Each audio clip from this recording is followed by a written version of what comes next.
ఇక ట్రంప్ మరోసారి నోరు పారేసుకున్నారు సార్. భారత్ రష్యా లివి మృత ఆర్థిక వ్యవస్థలు అంటే డెడ్ ఎకానమీ అంటూ ఆయన విమర్శించారు. మరి ఈ విమర్శల వెనుక ట్రంప్ ఆంతర్యం ఏమై ఉండొచ్చు sir?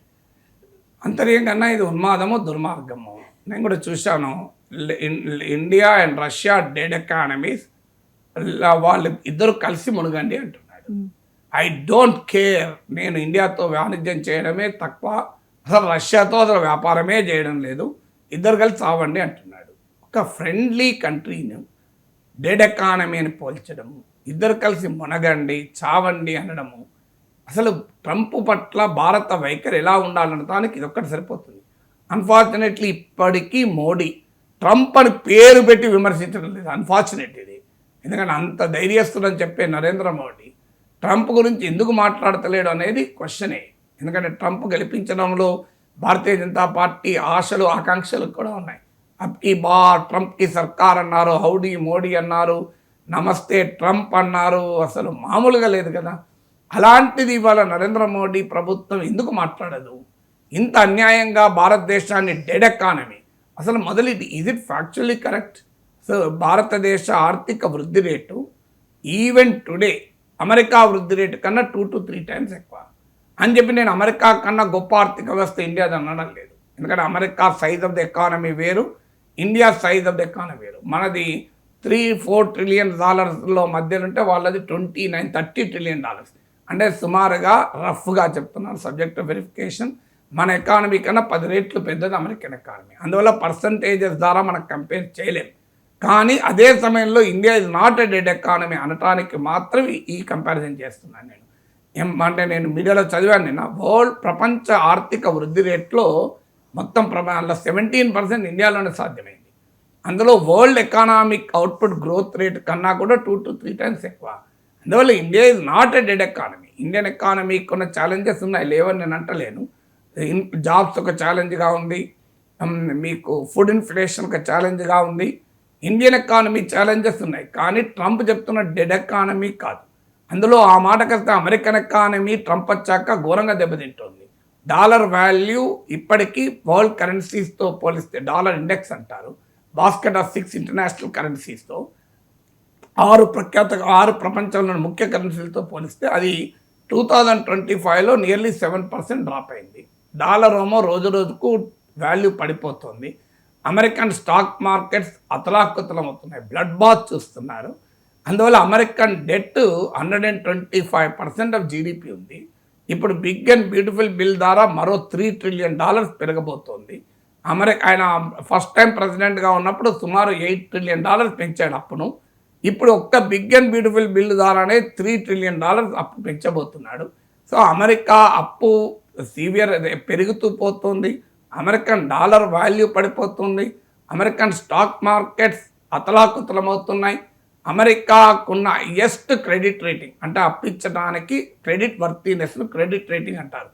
Credit rating Fitch, Moody's అన్ని రేటింగ్ సంస్థలు అమెరికా క్రెడిట్ రేటింగ్ను తగ్గించాయి. చరిత్రలో ఈ 50-60 ఏళ్లలో మొదటిసారి అనుకుంటాను అమెరికా క్రెడిట్ రేటింగ్ను హైయెస్ట్ స్థాయి నుంచి తగ్గించారు.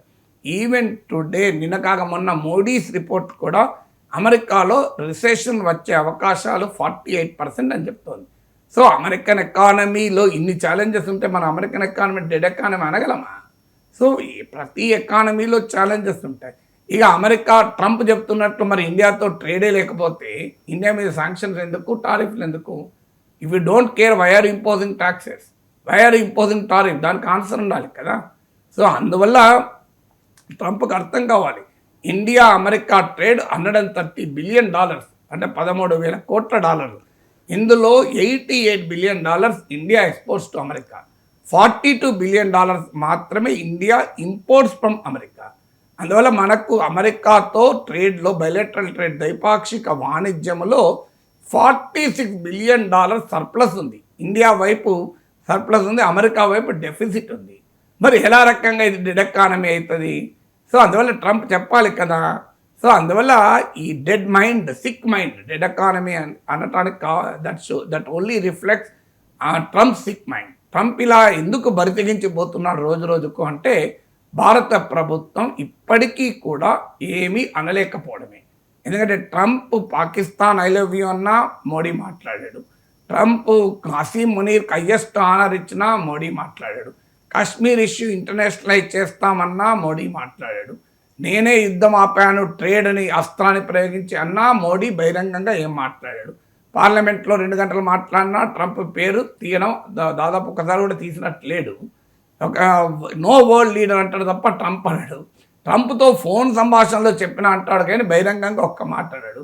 సో అందువల్ల ఇక ట్రంప్ రెచ్చిపోమంటే ఏం పోతాడు, మనం కామ్గా ఉంటే రెచ్చిపోడా. అన్ఫార్చునేట్లీ అమెరికాకు అత్యంత మిత్ర దేశాలకు కూడా ధైర్యంగా చెప్తున్నారు. కెనడా అమెరికాపై చాలా ఆధారపడ్డ దేశం. మెక్సికో ఎక్స్పోర్ట్స్లో 86% అమెరికాకే, ఇండియన్ ఎక్స్పోర్ట్లో 18% అమెరికా, 17-18% నాకు గుర్తున్నంత వరకు. అయినా మెక్సికో ప్రైమ్ మినిస్టర్ ఇప్పటికీ డీల్ కుదుర్చుకోలేదు, ఇప్పటికీ బహిరంగంగానే ట్రంప్ హెచ్చరిస్తున్నాడు. జపాన్ సెక్యూరిటీ మొత్తం అమెరికాకు అవుట్సోర్స్ చేశారు. అలాంటి జపనీస్ ప్రైమ్ మినిస్టర్ ధైర్యంగా మాట్లాడుతున్నాడు. ఎందుకో మన ప్రధానమంత్రి ఏమీ మాట్లాడతలేడు. దాంతో ట్రంప్ ఇంకా రెచ్చిపోతున్నాడు. ఇంట్రెస్టింగ్ ఏంటంటే ఇండియానోమో డెడ్ ఎకానమీ అన్నాడు, మన పైన 25% టారిఫ్ అన్నాడు, అడిషనల్ పెనాల్టీ అన్నాడు. ఇప్పుడు పాకిస్తాన్తో డీల్ కుదుర్చుకున్నాడు. అమెరికా పాకిస్తాన్ కలిసి ఆయిల్ రిఫైనరీ సెక్టార్ను డెవలప్ చేస్తారట. A day will come Pakistan will sell oil to India అంటున్నాడు. అంటే భారతదేశం పనికి మాలిన దివాలా తీసిన దివాలా కోర్ పాకిస్తాన్ పైన ఆయిల్ కొరకు ఆధారపడాలన్నది ట్రంప్ కోరిక. ఇప్పటికైనా భారత ప్రభుత్వానికి అర్థం చేసుకోవాలి, అమెరికాతో సాగిలపడే, అమెరికాతో రాజీ పడే ఫారిన్ పాలసీ దేశానికి ప్రమాదకరం. Trump understands only the language of strength. ఇలా మీరు చైనాకి ఎలా వింటున్నాడు, పుటిన్కి ఎందుకు వింటున్నారు, పుటిన్ జస్ట్ డోంట్ కేర్ అన్నాడు. ఎందుకు వింటున్నారు, వాళ్ళు లాంగ్వేజ్ ఆఫ్ స్ట్రెంగ్త్ ఆన్సర్ చెప్తున్నాడు. ఆఖరికి చిన్న దేశమైన North Korea, Kim is my friend, I will talk to Kim అంటున్నాడు.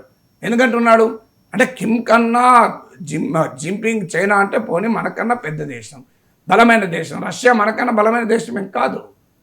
Indian economy not weaker then Russian economy కదా. ఆ మాటకైతే చైనీస్ ఎకానమీ గ్రోత్ రేట్ కన్నా ఇండియన్ ఎకానమీ బెటర్గా ఉంది. ఇప్పుడు నార్త్ కొరియా కిమ్ కూడా ట్రంప్ ఏం మాట్లాడతలేడు, కానీ ఇండియా మీద ఎందుకు మాట్లాడుతున్నాడు. నార్త్ కొరియాను కూడా డెడ్ ఎకానమీ అనలే, ఇండియాను అంటున్నాడు, ఇరాన్ కూడా డెడ్ ఎకానమీ అనలే.